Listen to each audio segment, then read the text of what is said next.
মেয়েরা তাদের গ্রুমিং এর জন্য অনেক খরচ করে, এক্স্যাক্টলি তাদের কাছে অনেক বাজেট থাকে, এক্স্যাক্টলি ছেলেদের কাছে না বাজেট থাকে না সময় থাকে না চয়েসও থাকে না চয়েসও থাকে, তো That's চয়েস right. বরাবর খারাপ।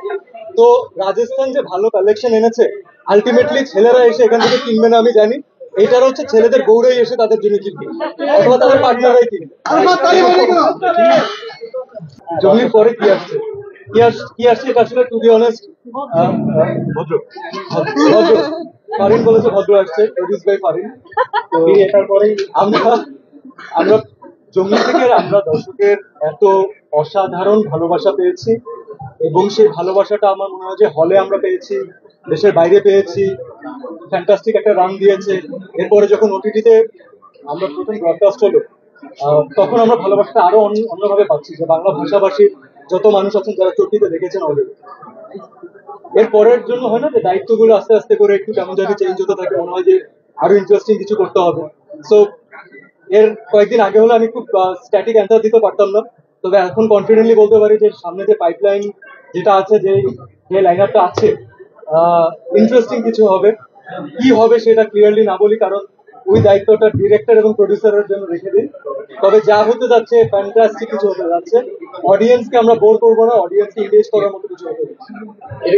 এটা তো আসলে হওয়া উচিত, মেয়েদের ডেডিকেটেড ব্র্যান্ডস অনেক বেশি, সেই জায়গায় ছেলেদের ডেডিকেটেড ব্র্যান্ডস বাংলাদেশে খুব একটা বেশি নেই। তো রাজস্থান শুধুমাত্র ছেলেদেরকে নিয়ে, ছেলেদের পাঞ্জাবি এবং ট্রেডিশনাল ওয়্যার বেসড। তো আমার মনে হয় যে যারা একটু ট্রেডিশনাল বা পাঞ্জাবি তো আসলে সবার লাগে একটা ওকেশনে বা নামাজ পড়তে গেলে বা ঈদের সময়, তো এইটা আসলে একই সবসময় থাকবে। তো আমার মনে হয় এটা একটা আপ এন্ড গোয়িং বিজনেস এবং এটা অনেক পটেনশিয়াল আছে। আপনার প্রশ্নের মানে সহজ উত্তর শুনবেন ছেলেদের ভাষায়? হ্যাঁ, আমি তো যে ভাইয়াকে অলরেডি হয়ে গেছে। ভাই আপনার যেটা পরে রাখছেন এটা আমার খুব ভালো লাগছে, এটা কোথায় রাজস্থান থেকে একটা নিয়ে যাবো।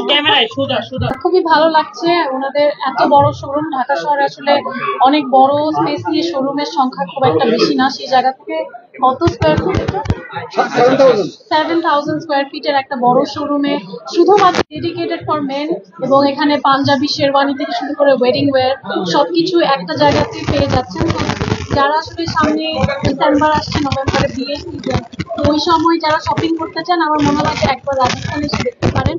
আর চিটাগংয়ে ওদের 17টা শাখা আছে already, so it's very successful there. তো এই জন্য এখন ওরা ঢাকায় প্রথম ব্রাঞ্চ ওপেন করেছে ধানমন্ডিতে, এছাড়া কক্সবাজারেও তাদের ব্রাঞ্চ আছে, সিলেটে আছে, গুলশানে বর্ণিত খোলার প্ল্যান করছে। তো আমার মনে হয় যে একটা বড় ভেঞ্চার নিয়ে ওরা নেমেছে, এবং এখানে আসলে সব ধরনের কালেকশন আপনারা পাবেন। কারণ ছেলেদেরকে নিয়ে আসলে খুব কম ব্র্যান্ড কাজ করে, তো ট্রেডিশনাল ওয়্যারের জায়গা থেকে they have a very good collection, আপনারা চেক আউট করে দেখতে পারেন। এবং ধানমন্ডির 27-এ যেহেতু এটা ওপেন হয়েছে, এর আগে তাদের পুরো বাংলাদেশে তাদের অনেকগুলো ব্রাঞ্চ আছে। 27 নম্বর এটা একটা hub, so commercially hub, plus হচ্ছে যারা কাস্টমার তাদের জন্য খুব ইজিলি অ্যাক্সেসেবল।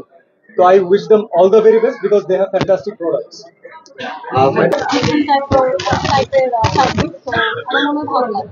Fantastic fantastic. এরকম আমি প্রথমেই বললাম যে Dhanmondi 27 number it's a hub of the city, right? তো এরকম একটা জায়গায় এত বড় শোরুম পাওয়া এবং সেটাকে এত সুন্দরভাবে ডিজাইন করা, they have done a fantastic job. এবং তারা যে আসলে এর আগে এতগুলো শাখা ওপেন করেছে এবং মানুষ যে তাদের ব্র্যান্ডটাকে আলাদাভাবে পারসিভ করে, তো সেটা খুব ইজিলি বোঝা যায় ওনাদের টেস্টের মাধ্যমে, ওনাদের অ্যারেঞ্জমেন্টের মাধ্যমে। তো আমি শিওর যে তাদের কালেকশন এবং তাদের আরো শাখা ঢাকাতে আমি তাদের আশা, আমার কাজ করা, আশা আশির মালিক আল্লাহ, আল্লাহ যখন যাবে তখন চলে আসবে। আর ইন্টারভিউটার পর আমি ফার্স্ট আজকে ভিডিও ফেস করছি, আমার মনে হয়েছিল যে এইরকম ক্যারেক্টারকে কেন মানুষ ভালোবাসে, তো ভালোবাসার মতো ক্যারেক্টার না, তবে the character was different, the character had a different swag. এবং আপনি যখন এখন বললেন না যে মনসুর ক্যারেক্টার, আমার ধরতে সময় লেগেছে, কারণ এটা পপ কালচারে এমন ভাবে ঢুকে গেছে এখন কেউ মনসুর বলে না। আরমান